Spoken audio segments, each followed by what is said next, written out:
something which does not exist. No, you can't look for something or search for something that you do not know. You already know what you are looking for. You say that you are looking for something Speculated. you do not know. You can't look for anything that which you do not know. You can't ask for anything that which you do not know. You know. So then why you are searching, why you are seeking? And why don't you stick with it, you ask? Huh? Why don't you stick with it, you ask us? No. If you know that there is nothing. No. The fear of the unknown is, that expression has no meaning. You can't be afraid of the unknown. You are the fear of losing what you know. That's really the problem. You see, not the fear of the unknown. That expression has no meaning at all. You can't be searching for something you don't know.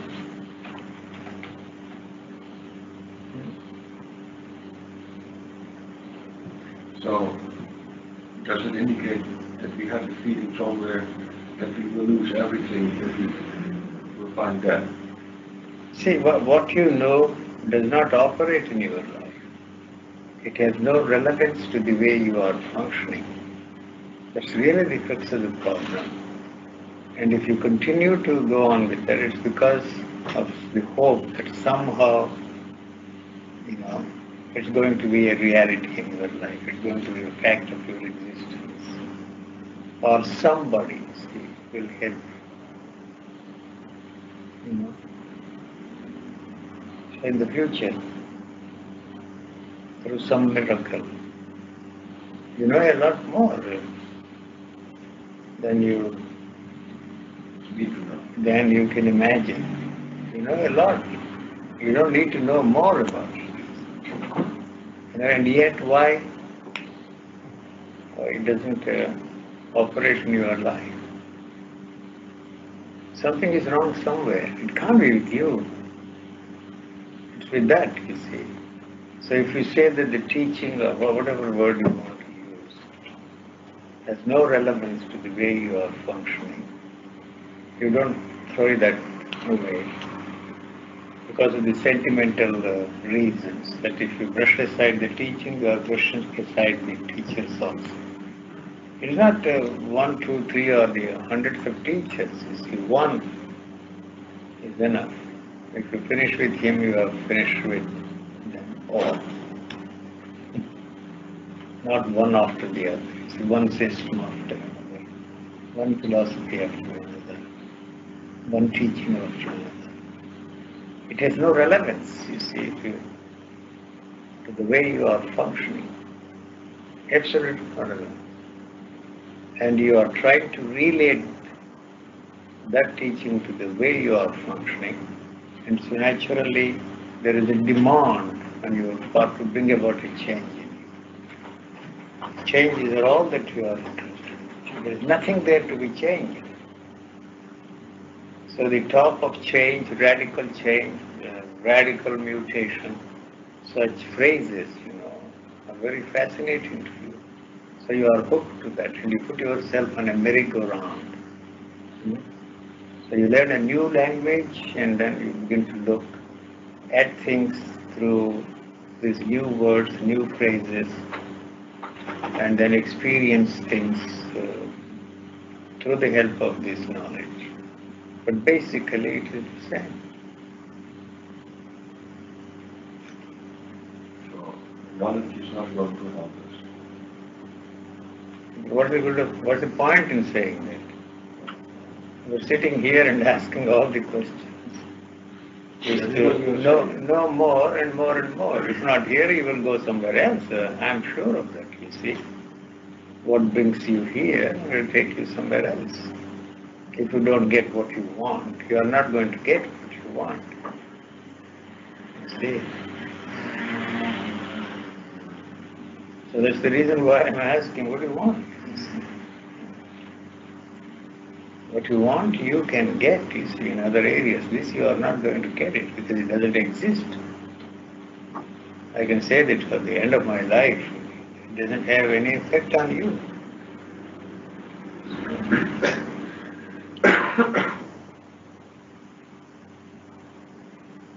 Some guidelines you want, you see, to live, to make your miserable life into a tolerable, bearable life, that's all. Nothing else. So the drugs will help you, not the drugs that these hippies are taking. It's one day.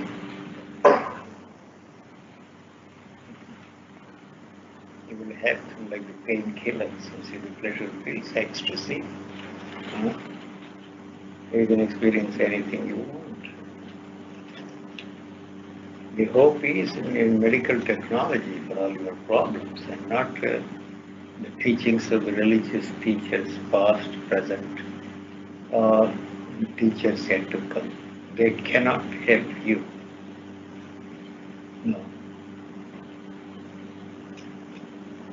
Not that you will give up that kind of a thing. You see, the teachings of all those people, past and present, you see, they are outdated, outmoded.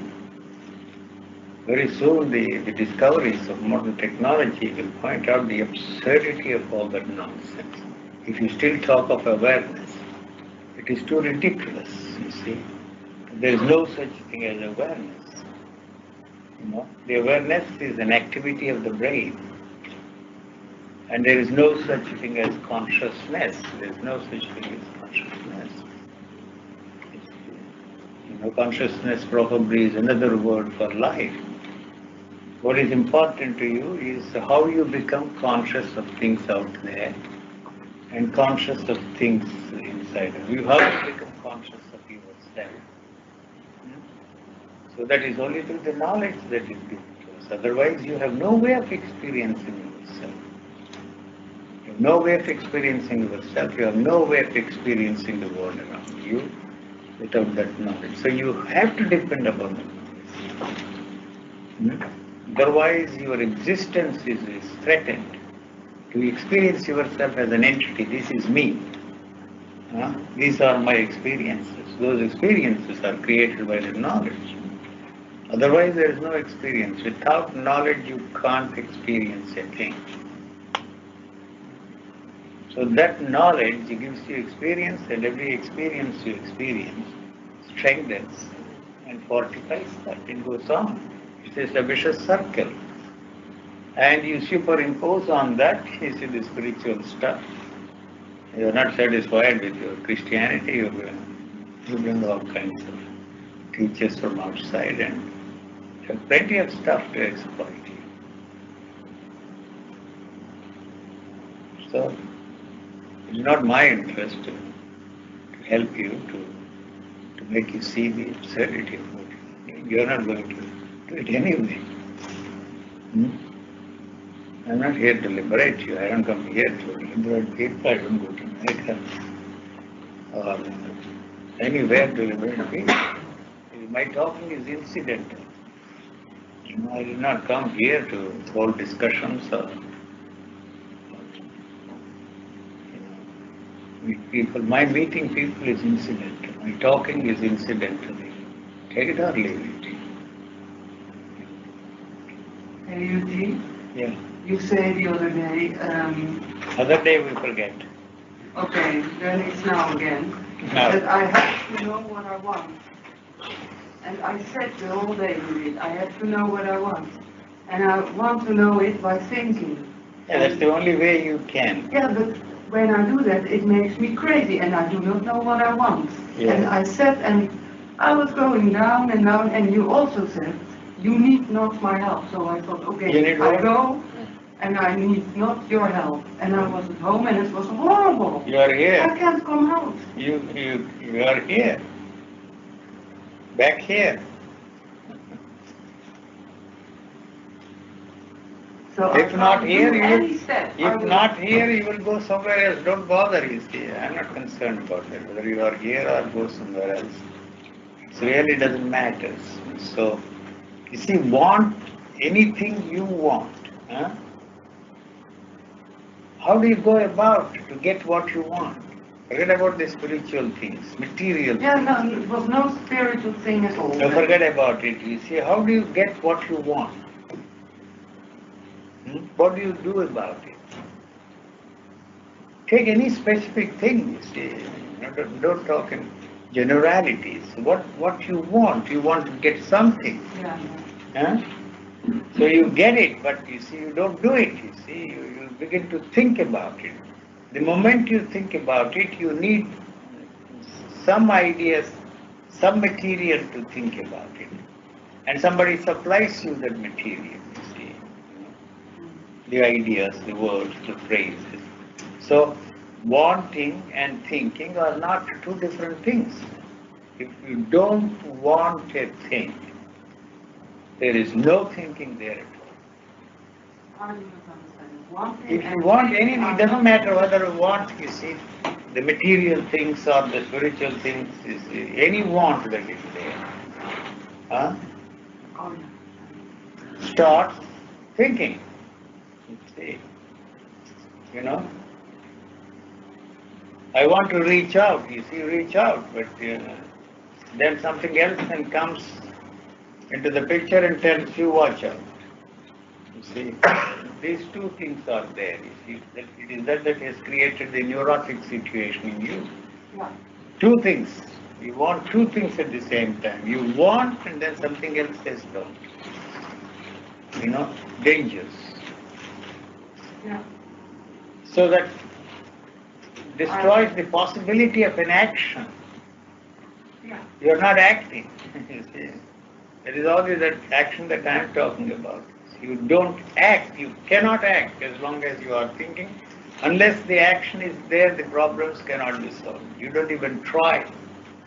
The fear of the consequences, the fear of what will come, you see, what will happen. That's all that you are doing. Do it and see what happens. So the past always comes into the picture, you see. So in that sense, you don't have a future. That is the reason why I am telling you that you ain't got a chance of enlightenment. It's not that I know your future or that I look into your future, that I am clairvoyant or psychic or nothing of the sort, you see. It has to be here now. It's not in the future. So past you didn't have, why you didn't have, is very clear. You are only thinking about it, you see, you know a lot about it. That knowledge has not helped you to get what you want. Assuming for a moment that there is such a thing as enlightenment or freedom, or whatever word you want to use, or transformation, radical transformation, whatever you are after. You know a lot about it, you see. People have talked about it, you have read about it, you have tried it, you have experienced it, and yet you are still searching for it, you see. So how can the future be different? In the past, you see, even in the ordinary day-to-day living, you see, you had moments of happiness, you had moments of unhappiness, moments of pleasure, moments of pain. So you are using the same instrument, same thinking, same knowledge to achieve your ultimate goals in the future. So there is no guarantee except the hope that somehow, through some miracle or the help of somebody, you will perform a miracle yourself. No, not a chance, not a chance. So there must be a present, you see, before you think of future. In the present, only the past is operating. See, if you want it, you don't have a chance. That's all that I'm saying. You can want a thing that you know. So there is no question of you getting enlightenment because you know a lot about it. Enlightenment, if you still want to use the word, in quote and unquote, something which you will never know. Which you will never know. You will never tell yourself that I'm an enlightened man or go about enlightening other people. You will never know that. It's outside the field of the knowledge. So you can't say anything about it, you see. You know, so you know. You see. That is the one that is operating here now at this moment. You see, the people talk of now, here and now, the present moment, living in moment, living from moment to moment, all that bullshit. You see, throw it all out. There's nothing to it. You see, you can tell me, now at this moment, this is the present, this is the moment, you tell me something about it. You can do that. You don't need any teacher, you don't need any knowledge about it. So what is happening? What's going on there is only the past. You see? So you cannot want enlightenment, you cannot ask for enlightenment. No matter who says what, as long as you want it, you ain't got a chance of getting it. Probably you will get some experiences, you see, some mystical experiences, and think that's it, you see, I'm enlightened. And then look at things, you see, and then you interpret things and write commentaries, give lectures, go about converting people. That's all that you can do. It's not something extraordinary. Any fool can do that. But as far as you are concerned, there is no question of your getting enlightenment as long as you want it. So wanting means you only think about it. There is no action necessary for enlightenment. All action in that direction. So if you want to be free from thinking, stop thinking. How do you go about stop thinking? You see, this is the way somebody says, you see. So you are still thinking about how to stop thinking. It is a very vicious circle, So be in a thoughtless state, be in a thoughtless state. You see, that thoughtless state is invented by the thought. You see, because you are using thought to achieve certain goals, certain results, it has not worked so far. You see, it is very tiring to repeat this process again and again and again. So you want to be in a thoughtless state. How the hell you are going to be in a thoughtless state? You see, you are using thought to be in a thoughtless state. You see, you put yourself in what you call a thoughtless state and experience thoughtless state and tell yourself the thought was not there. The fact that you are talking about a state where the thought is not there or was not there means the thought was very much there. You see? Otherwise you can't say that the thought was not there. The knowledge that the thought was absent for a little while is all that you have. So that is why it doesn't do you any good. You see, it comes back again. So you cannot talk of thoughtless state. It's the thought that has invented, not necessarily you. Some joker there somewhere experienced a petty little state called a thoughtless state, captured that within the framework of his experience and started selling it. You see, sharing it with you. So now you want to be in that state. You see, so how are you going to be in that state, thoughtless state? It is the thought that has invented the thoughtless state. It knows very well that it can never be in the thoughtless state. So it goes on and on and on forever. Its continuity is assured. The end of the thought is the end of you. The thought comes to an end only when you die. Until then, don't think, don't take the word of anybody that you will be in a thought. If the thought comes to an end, that's the end of you, the physical end. Clinical death takes place. You can imagine, fancy all kinds of things. Thought will never stop. If the thought stops, thought is life. It's not something outside life. They go together, thought and life. Matter and energy are one and the same. So if you try to control your thought, it's like something controlling your breath. You can control your breath and experience all kinds of things by cutting out oxygen, the flow of oxygen into your brain. You have extraordinary experiences. That is why all these breathing techniques give you all kinds of funny experiences. But if you do it for long, you will be choked to death. In exactly the same way, the whole fun is trying to control thought through thought, and that gives you certain experiences and hope that one day you will be in a thoughtless state. If the thought stops, you will be in a dangerous situation. That's not what you want. Same the timeless state. All these metaphysicians sit and discuss everlastingly. The time must come to an end. It's all metaphysics. You see, it is the time that has invented the timeless.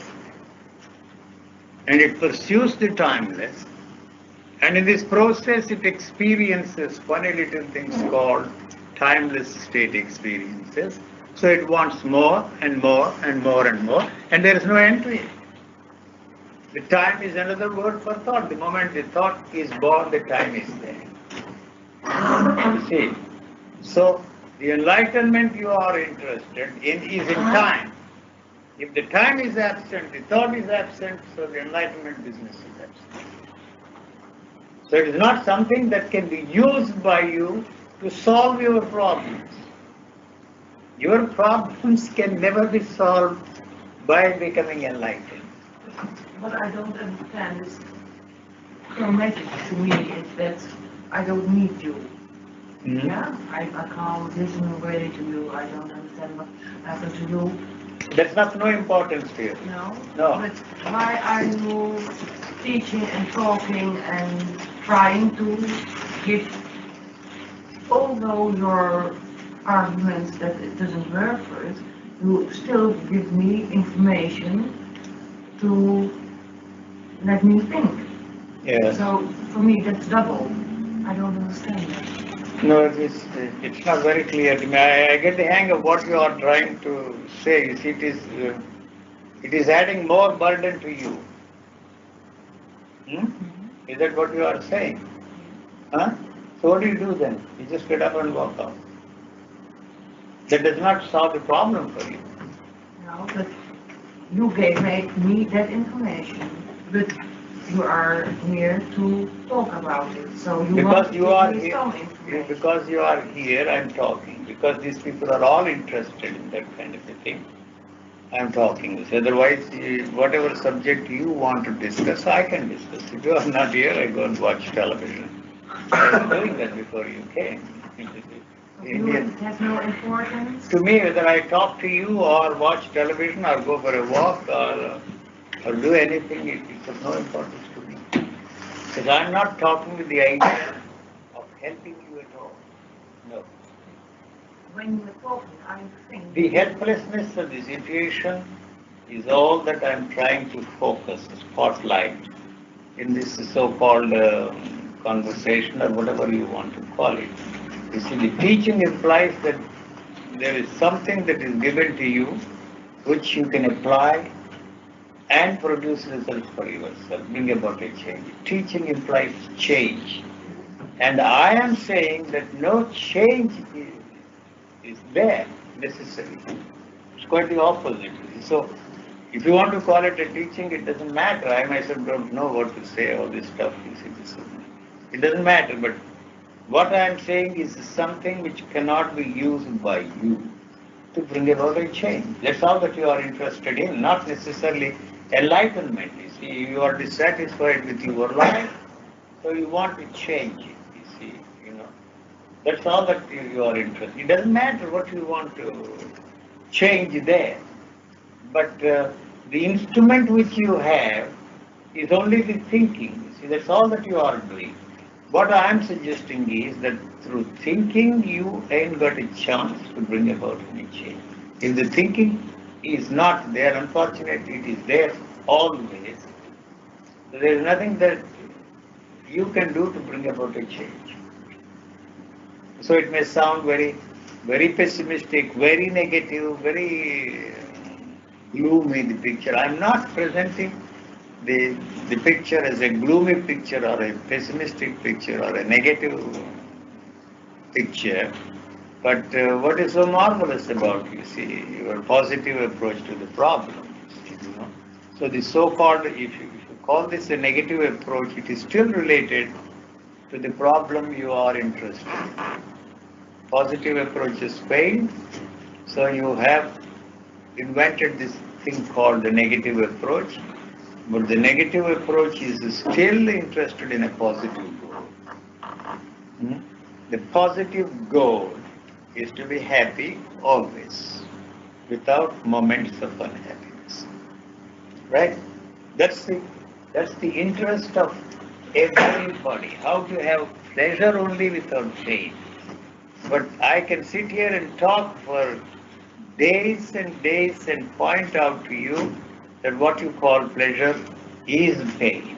You see, I can describe and discuss the anatomy of pleasure and why pleasure is pain. But you see, that is not what you are interested in. You want to have one without the other. So there is no use condemning pleasure and trying to free yourself from pleasure. And if you are freed from pain, the pleasure also goes with it. You can't have one without the other. That's all that I'm finding out. So do what you like. It's your affair, it's your life.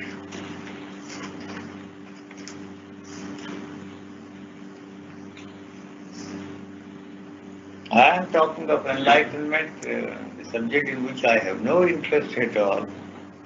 I do it because everybody is interested in enlightenment. There are quite a few of them here in Amsterdam. That's too much.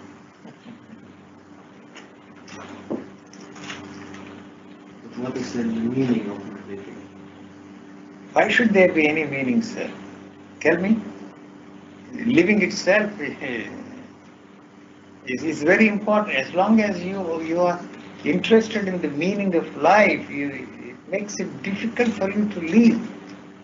You see, we don't know anything about life. Nobody knows anything about life. You can define life, talk about it, its mysteries, meaning and all that. But the problem is the living. That's all that we are concerned about. You see, how to live. That's what we have been told. We are only interested in how. That's all. So if we are lucky enough to be freed from that how to live, you see, what we are left with is living. So that then it is not our concern at all, you see. We obviously don't see any meaning in life, you see. That's the reason we want to find out there must be some meaning, there must be some purpose. What is the purpose of life? What is the meaning of life? So how do we go about, you see? You know, you should have known by now. You lived long enough in this world, tried so many things, experienced so many things. If by now you do not know the meaning of life, when are you going to find out? Not only you, 85-year-old man comes and asks me, what is the meaning of life? What are you? You're 85, you haven't found. How the hell you are going to find out? When are you going to find out the meaning of life? That was my answer. So you find out and tell me. He got up and walked out. He never came back. So we found this. I don't know. I'm glad he didn't put it down. He saw the point. You see, you know, all his life he asked this question. Wherever he went, to whomsoever he approached, you see, this was the only question. So when he came to me and put the same question, what is the purpose? I want to find out the meaning. How old are you? He said 87. When are you going to find out if your life is finished practically? One of these days you will kick your bucket, you see. You know what? When you are going to find out the meaning of it. It's not a joke, you see. 85 years the chap has lived in this world and he still is asking the question, what is the meaning of life? I really don't know. To be very honest with you, you see, I don't know what the meaning of life, because I don't even have the time to ask that question. What is the meaning of life and think about it? That prevents the possibility of life living its own life. See, how we know a lot about how. We replace one how with another how, another how, another how. It goes on. All our life is wasted finding out how to live, and that takes away all the energy that is necessary for the life to solve its day-to-day problems. What a tremendous amount of energy is wasted thinking about the meaning of life, asking for it.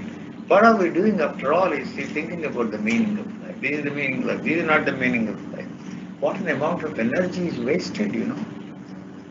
Thank God if that is released, what is it that you cannot do?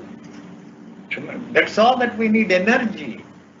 Not the physical energy only, you see, the energy to deal with the problem. Whatever is the problem of enlightenment, you cannot deal with it. You swallow everybody's statements, start believing, put your confidence, faith in that fellow, and you think he's enlightened and he's going to enlighten. But we don't have the energy to find out for ourselves, you see. You know. If he says that, you see, I was brought up in that, you know, environment. Everybody talks of past life, future life, this theosophy. You will be surprised that when people met there in piece of society, the way they greeted was very strange. You know, when you meet somebody, I am Murari, what's your name? You know, that's the usual conversation. But there, I was Queen Victoria in my previous life. Queen Victoria probably was alive. What were you in your previous? You know? They have published the 12 past lives of J. Krishnamurti. That was the environment. You see, always. You know, they took all the great historical figures for themselves. There was nothing left for ordinary people. They were all the King of Ashoka was the, you know, strength. That's all. So, it is there any such thing? What is there now? See, unless we find out now, what is there now which will reincarnate? You see, or which was there before. If you accept it, so you have to find out. I can say that there is no life after, or the life before. This is all that is there, you know. And then, if that is all that is there, all the years you spend, struggle, suffer, it's misery, achieve, fail, is coming to an end. See, so, is that all? If that is all, what would you do? That's all I can say. What would you do? Then you have tremendous amount of time and energy available to you to get the maximum, the best out of it. Even if you indulge in pleasure of every kind, it doesn't matter. You are foregoing so many things in the hope of getting something else somewhere. Why did all these rishis did tapas in India? They sat there under a tree until the ant-hills grew around them. Their interest was only to have Manaka, Urvasi, the dancers in the heaven, to have sex with them. That was all that they were interested in, meditation. I'm not joking. They meditated until the ant-hills grew, and they hung from the tree and meditated. What for? To have these dances in heaven when they are. That's too funny. You know, only that side of the Hinduism, the Hindu hell compared to Catholic hell is a paradise, I tell you. The Hindu hell, oh my God. You don't know about that, those stories. Only these fellows come and teach you some tricks, gimmicks, that's all. But the real Hinduism and stories. I grew up there, so crazy. All acid hits. So don't bother. Live. Is the thinking always busy, always in function? You know that? Why are you asking me the question? You said, Now, why you are asking me the question? You know that.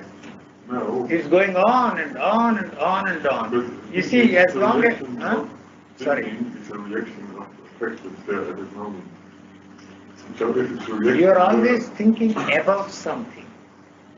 But before About you start something. thinking about something, there's just that thing. What is that thing? Thinking is a reaction of effect. Yeah, before that, what was Before there? you start thinking, there must What be was effect there? itself. What was there before? Was there before? Different, Huh? Huh? You are thinking about something else. Or you are dreaming when you are asleep in the night. Because the thinking is pushed down, you see, into the subterranean region so that the body can relax and renew itself. The body demands that, so it forces you to sleep. You see, but sleep, you don't have to sleep, you see, for 8 hours, 9 hours. Sleeping is just for a few minutes. But the rest of the sleep you dream.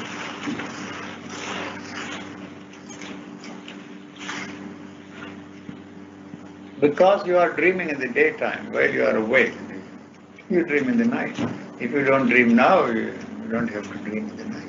You don't even have to sleep so many hours.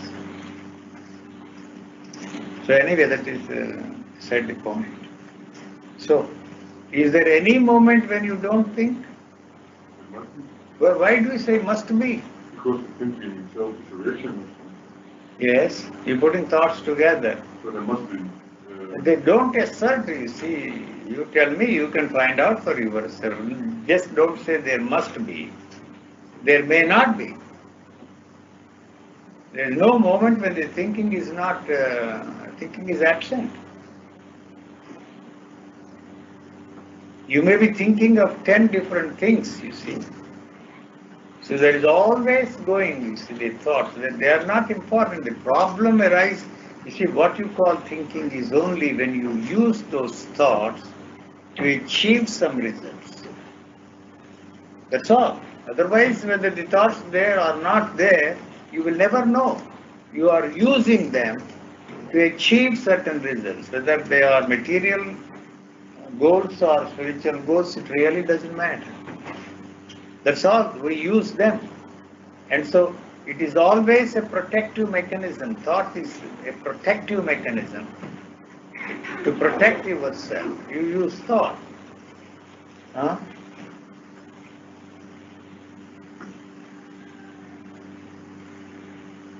So it creates violence there. Two things, there is a fight, there is a battle there. And so all around us is battle. How can there be a peaceful world?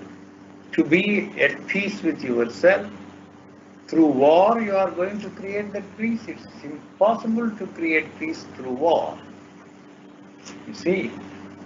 So here also the world around you, all your techniques of meditation, battle, constant battle. You are tired, exhausted, and that you call a peaceful moment. And then it starts all over again. It's going there, you want to bring it back. You know that, you know all those techniques. I don't have to tell you. It's going on. So if you can't ignore them, you use them. You see, you use your thoughts to achieve something. To achieve a goal, material or spiritual, it doesn't matter. So you have not succeeded. It's the hope that somehow you are going to succeed. To be happy, you are using thoughts, thinking. You see, how can I be happy? The same thing. How can I be happy? Always happy. Huh? So what are you doing to be happy always? That's all that I'm asking.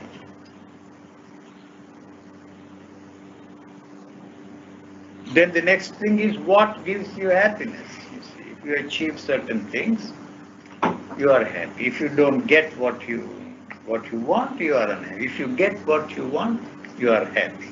So how many things you want? It goes on. It goes on. Ultimately, you want heaven, you want God, you want enlightenment, and so on. So that is the ultimate pleasure. If I had that, these problems would be solved. So if this is not here, that is not important. That's all that I'm saying. It is the goal that is important to you. See, that is why whether you have to do something or not, you see, whether sadhana is not necessary or not, these questions arise only because of the goal. You see, you take it for granted that that is your goal. So then is not some teacher necessary, is not some help necessary. To understand, you are a living human being. You don't need anybody's help to understand something about life. If you can't, who else can? Tell me. Any idea I give you, any thing I tell you is dead already. It's a dead thing, cannot touch life. It's something living. If you can't understand yourself, how can anybody help you to understand? Huh? You are using the knowledge to understand yourself. So what you see is what the knowledge is telling you about, that you are a sinner, pitiful sinner. What the hell you are talking about? Why you are a sinner? Huh? Same story there in India. You go to a temple, go round and round and round, a sinner, pitiful sinner, and goes on. It's not different. So your ignorance is the sin. That's all. You are ignorant. Why give that name? Call yourself a sinner. What for?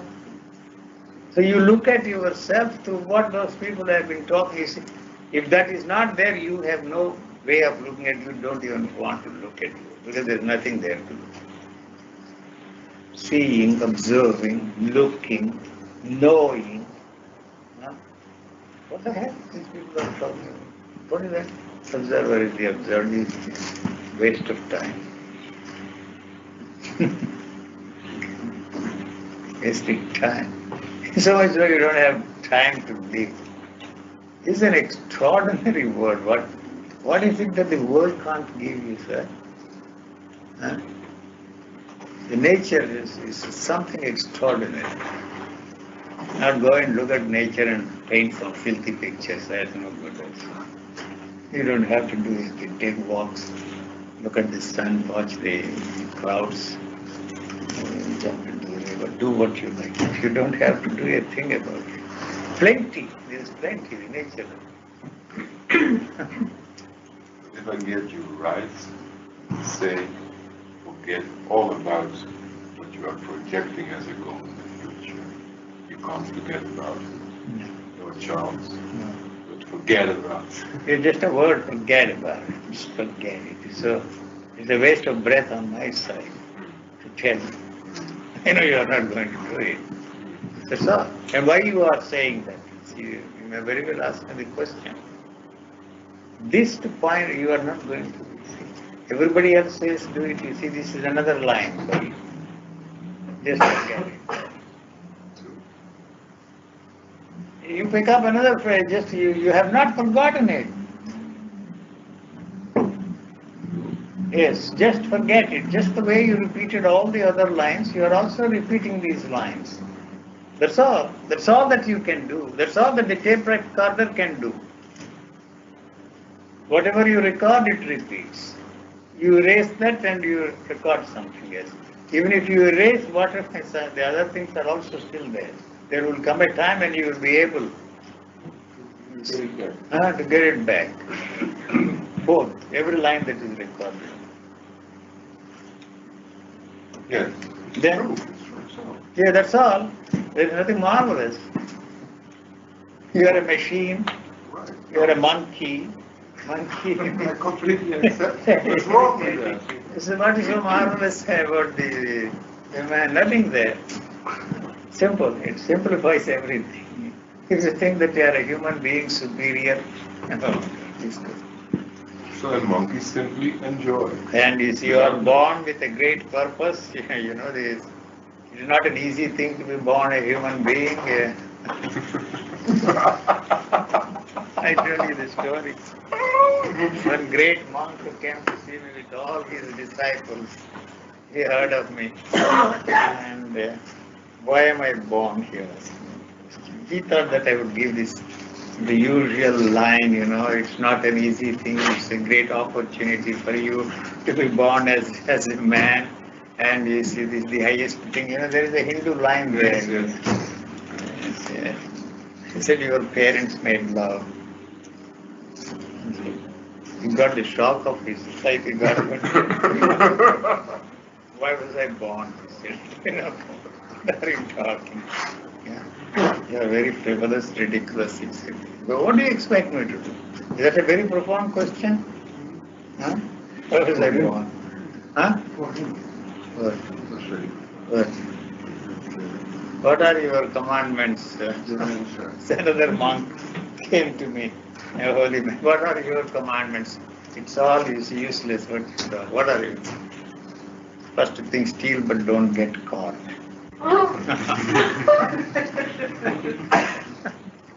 He was furious. Is that your command? Steal but don't get caught. If you are caught, you will be in trouble. What do you want me to do? Huh? Tell me. Be clever. Who? Be clever, yes. If there is somebody, you see, in this world, if we accept the fact that there is always somebody more intelligent than you are in this world, Then I'm relieved. then you are relieved. You are on the God. Always somebody more intelligent than you are. That's all. You can't your way, have your way.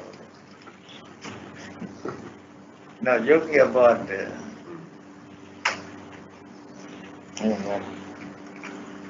think that's enough. I always look at that as, How much is it? in the house. That's enough, 45 minutes. Huh? It's very, Huh? even the football players do 2 times for it. There's a break in the football game.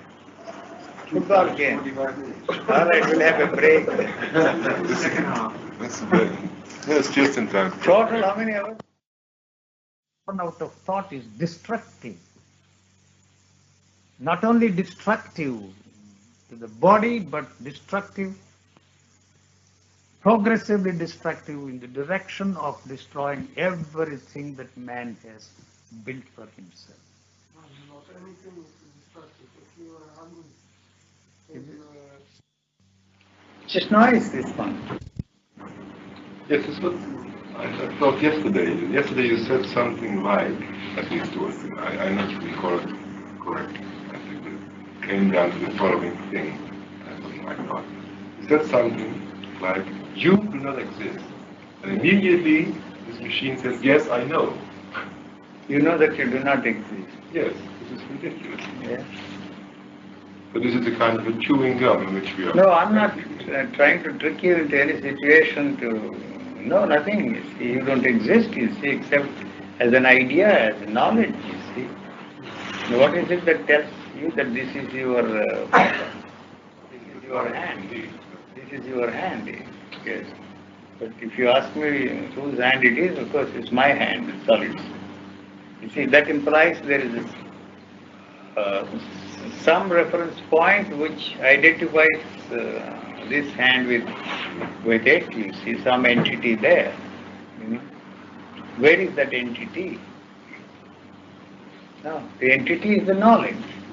So the I comes and goes, you see, the moment you recognize that as a candle light, that is the I, there is no other I there, that's all that I'm saying. And a lot more about it, that's my candle, that's not your candle, you see, don't blow the candle, the whole lot, you see, basically, the I is the word, that's all, the first person singular pronoun. Chabi always objects to me, I have to say you. And he thinks that I am referring to him, he wants to say that he is not,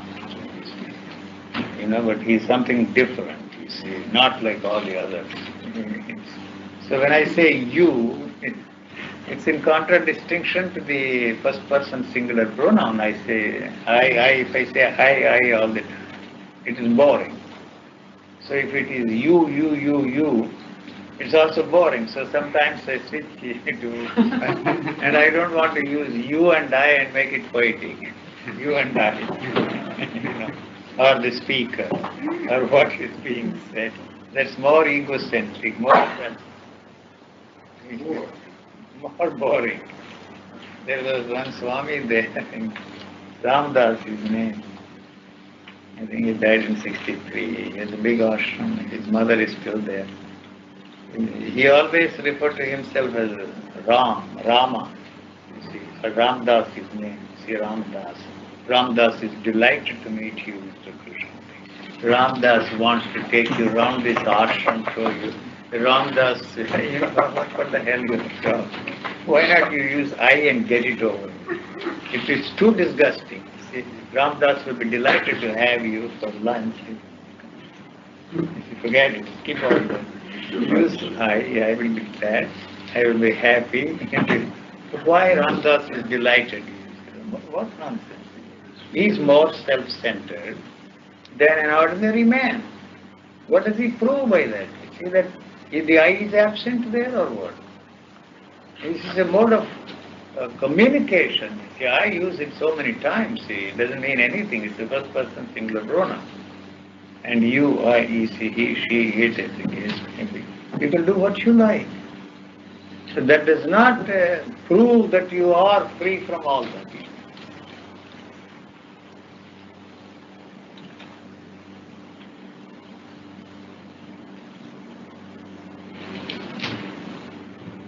That's enough, I think. Come on. You said 2 times 45 minutes. I know you do not. Even before I started, I said that. You do not. Nice meeting you all and goodbye. Always. What do you want? I'm ready to talk. I can sit and talk for the rest of the night and until I get into the plane day after tomorrow morning. It's not going to help you at all. Just to Not fill a- up the rest of the Monday. Rest of the Monday, today is Monday. All right. What do you want, you say? I can't sing. I have an asinine voice. What can I do? This is my song. I am singing my song. You don't know the melody, you don't know the tune, you don't know the lyric. It's some noise. It's to carry. You are so used to this all your life. Listening. Huh? So,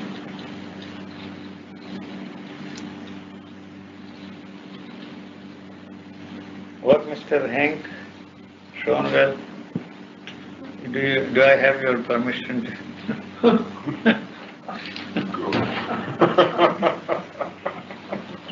we were thinking, spend another week here. Skip, huh? You're welcome. Welcome.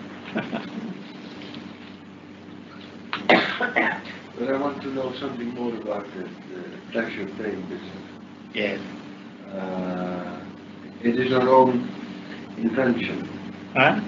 the pleasure pain. Pain is not invention, mister. No, I mean- Pain is not. There is no meaning, no mystery of pain. I'm talking of physical pain. Yeah, And you are talking of some other pain. some other pain. Pain of not getting what you want. Mm-hmm. The pain of not getting things your way.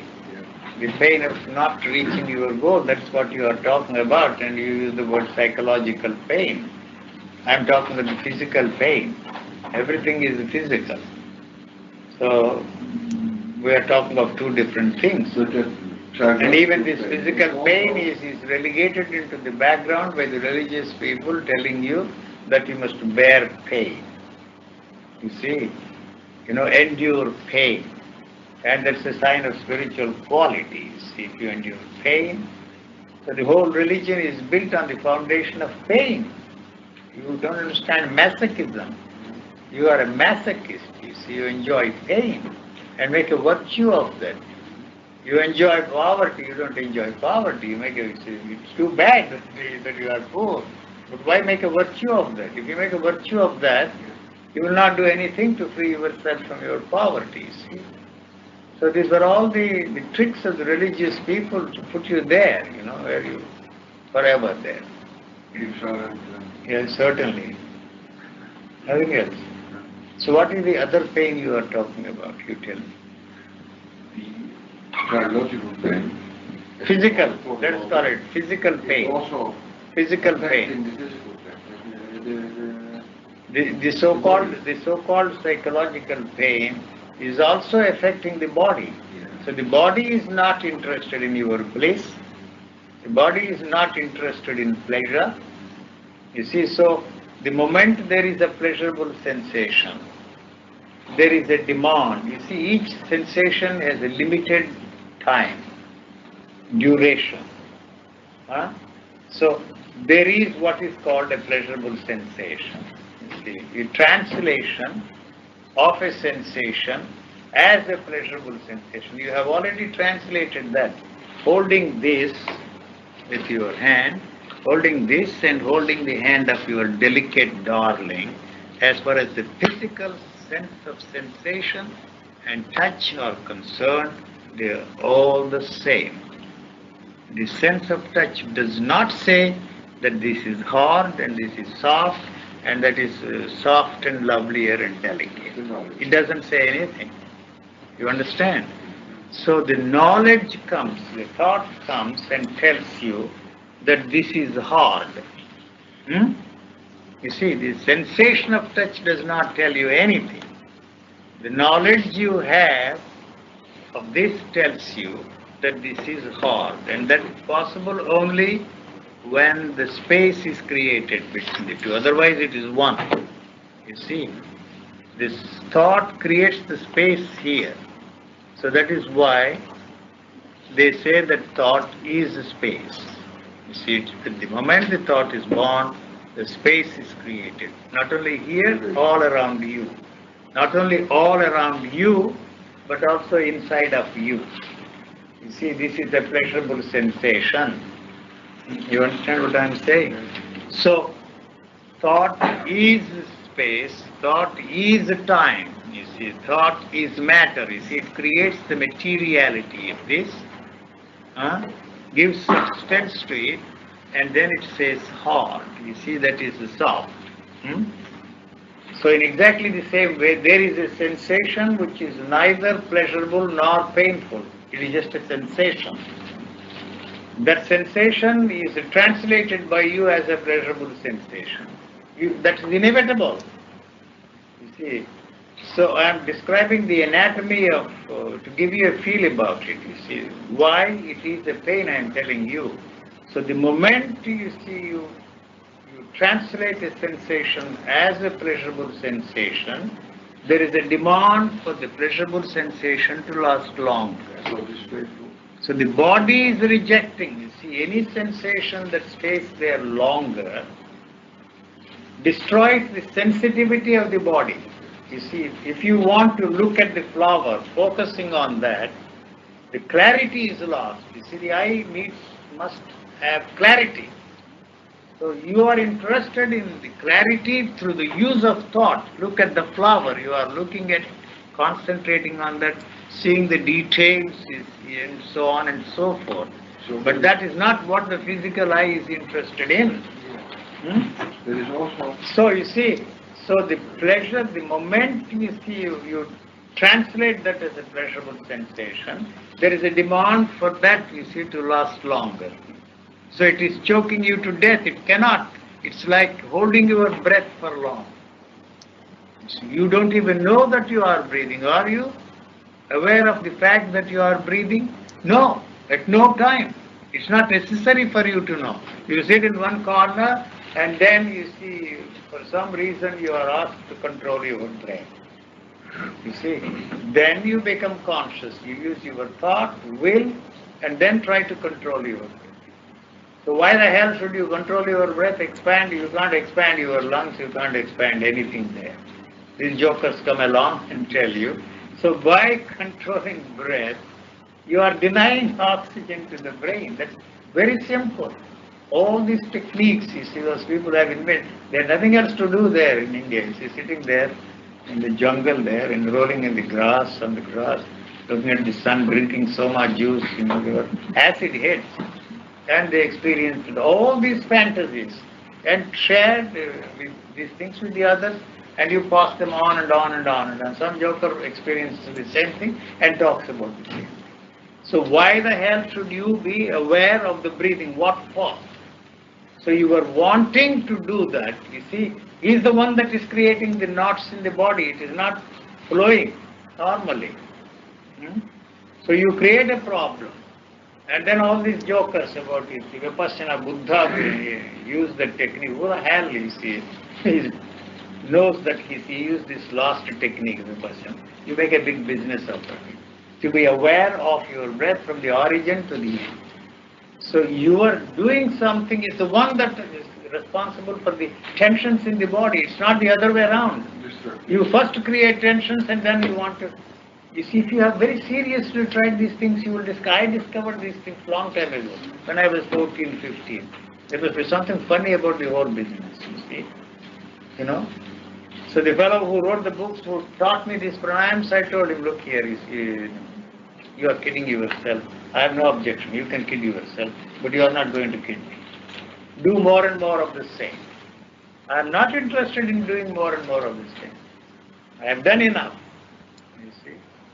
So this is the result. This is you see, anything I experience is my own thought-induced experience, so I'm not interested in it. So why am I saying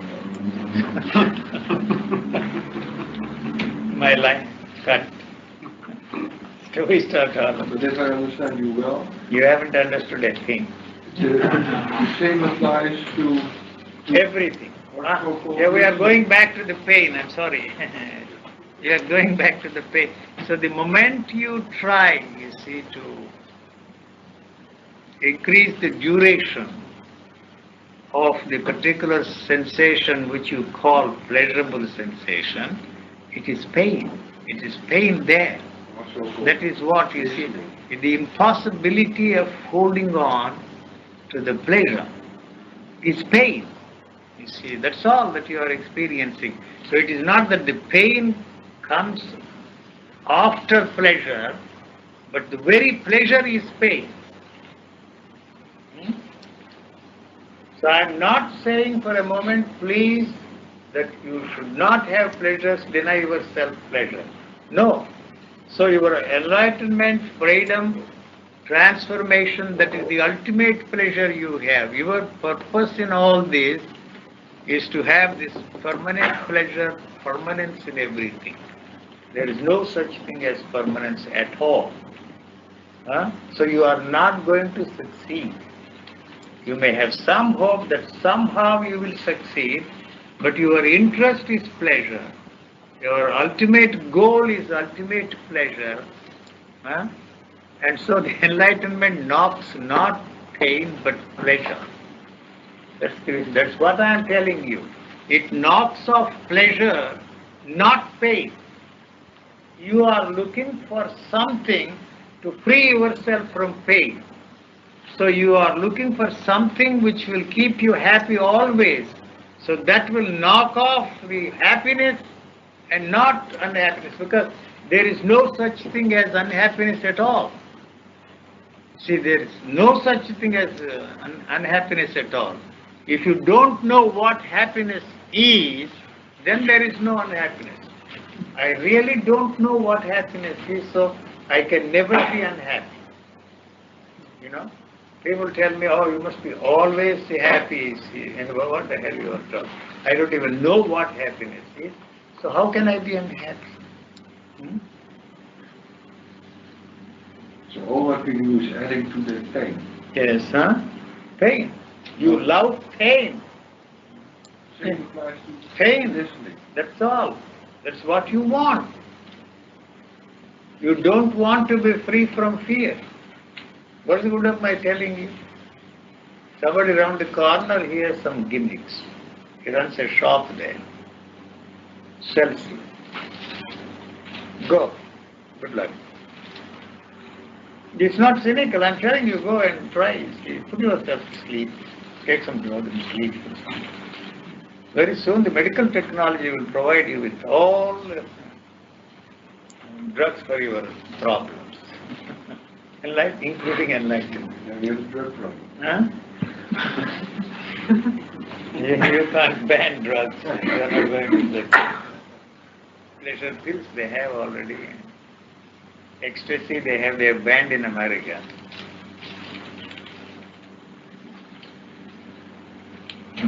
So, I hope it's good. why you look at that? You have to. He's doing something nice. Eat.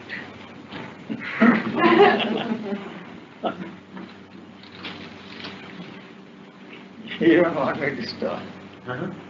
No, it's your business. You can stop if you like. How can it be my business? You are sitting there. But if I leave, will it change? Yes, certainly I can go and Go.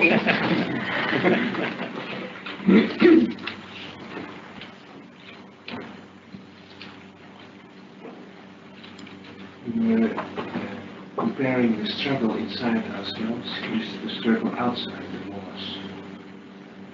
Are we responsible? Individually we are responsible. Individually. Every one of us is responsible. We want to blame it on the politicians, we want to blame it on the leaders, we want to blame it on somebody else. Because you see, the outside and inside is one and the same. There is no outside there. You are protecting yourself here. See, thought is a protective mechanism, building walls around yourself. How can there be, see, one world? No, not a chance. You can have United Nations, you can have brotherhood organizations, not possible. You can't live with another person who you are in love with. What the hell you are talking? How can you live with the world around you? Not a chance, except on the basis of gratification. What do I get out of this? Huh? The other individual too. So the basis of all relationship is born out of first your loneliness, and the demand to fill that loneliness, and even there you are not even grateful. You see. If you want great, somebody is filling in. That's what I tell my friends. Look here, these commercials, they are the ones who are paying for the entertainment there. So you should be thankful to them, but you don't want to watch. You turn off the commercials. Sometimes they are more interesting than the programs. They are the ones who are paying. It costs millions and millions. It's not an easy job to televise those programs. So they are paying. And why you curse them? Why you condemn them? Why you turn off the commercials and listen only to programs? You say, I am thankful. I am grateful to them. Ajax or Ariel, or I don't know what other things they are selling. Huh? What? Actually, Some stuff. I am not influenced by what they are selling, but the way they are selling is very attractive to me.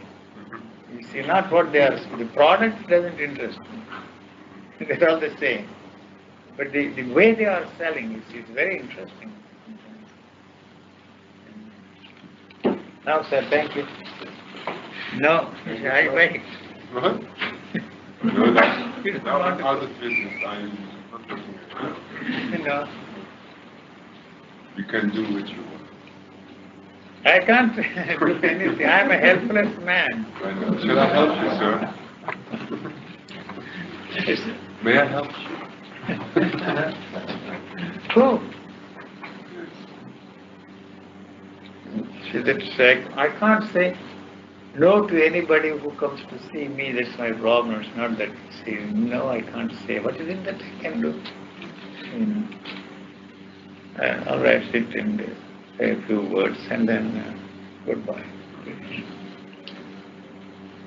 Really, I'm totally helpless. I want you to be also helpless, and that's the end of our relationship. You are on your own. Total helpless. Now, it's not then, now I'm totally helpless. You see, I can't help you, I can't do a thing to you. You see, really.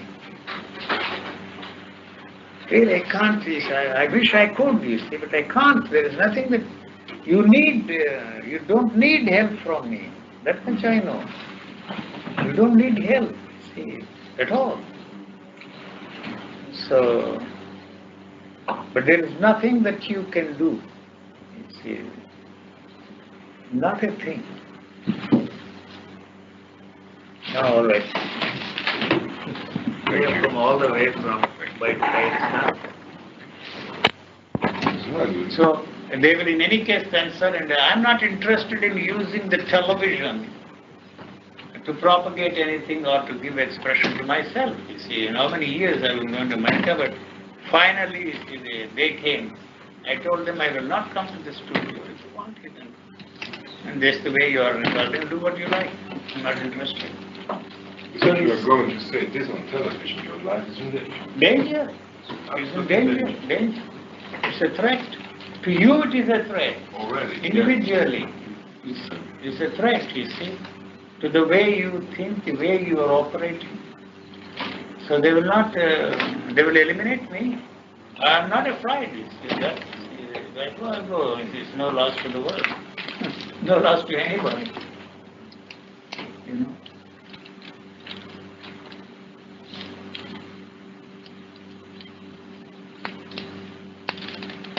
It's not logical when you tells your thinking when it's a threat for people. I can't believe that when he's on television it's dangerous for him. It is dangerous. Why? They don't like. what I am saying? No, that's different. There's so much. You see, no matter where you are, even in the United States, which is supposed to be a land of the free and home of the brave, they tolerate as long as you are not a threat. The moment you become a threat, they will eliminate you. There is no freedom there. That's what I said there. There is no freedom in America, no communism in Russia, no spirituality in India.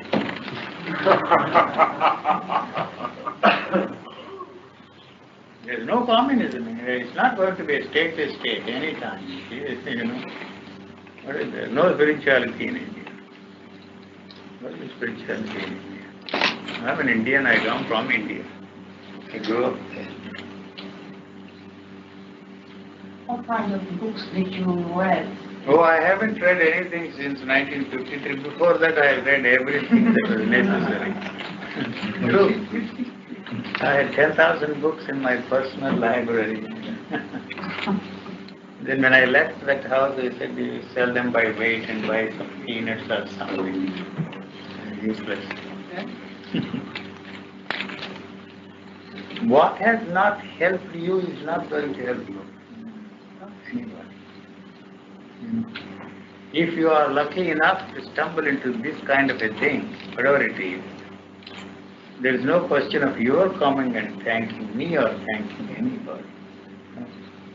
Or me feeling superior because I have helped you, I have put you on the right path. Not at all. Not at all. You see this, leave that alone. That's my, leave that, don't touch that, don't play with it. If you are born that way, genetically programmed that way, there is nothing that you can do about it. You push and push and push. But otherwise, it's not worth it. Not worth it. Enjoy. Why? Unfortunately, we know something about it, so we will keep on. Yeah, it is there. There is nothing that is. Until the end of our life. Yes. Thank God there is such a thing as death. That puts an end. At least.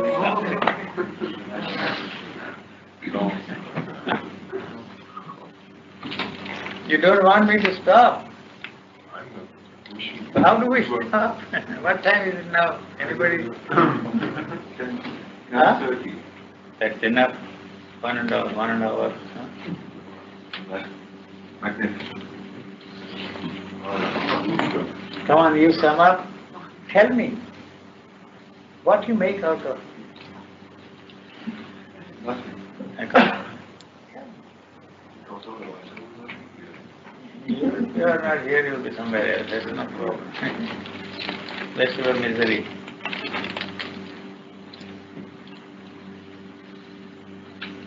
What, Margaret? No, tell me. No, we are not discussing anything profound. What do you make of it?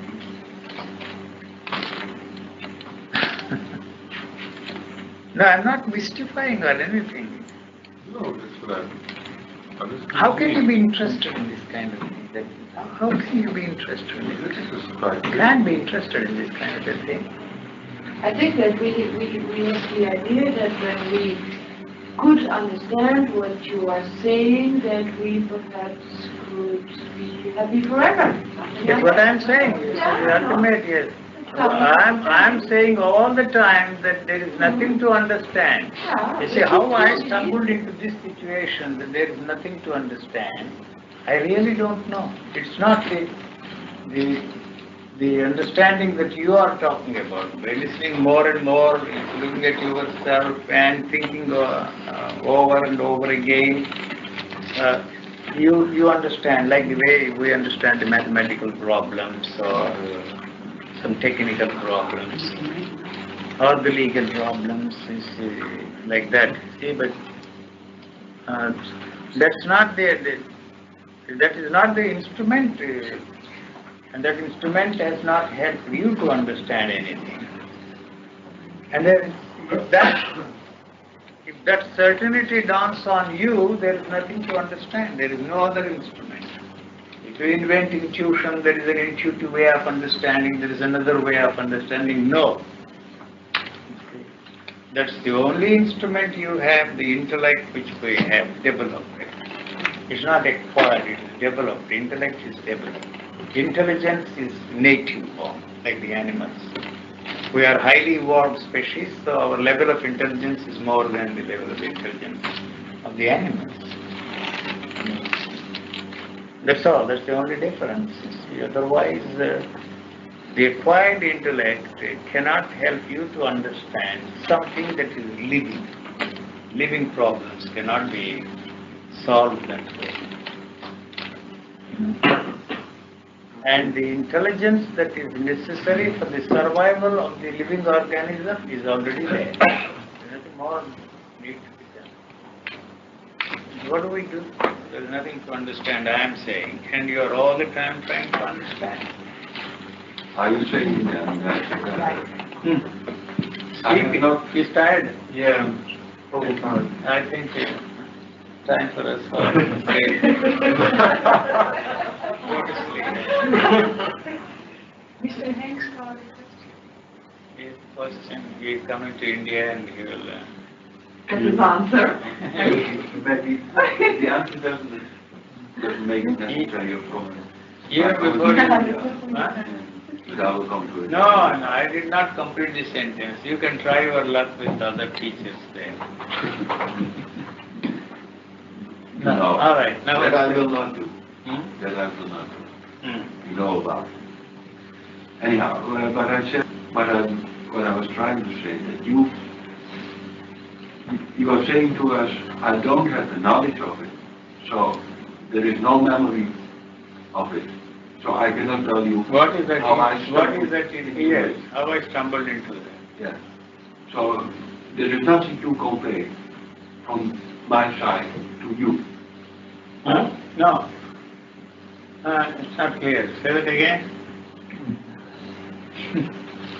You are saying to us, I don't have knowledge from that, how I stumbled into it.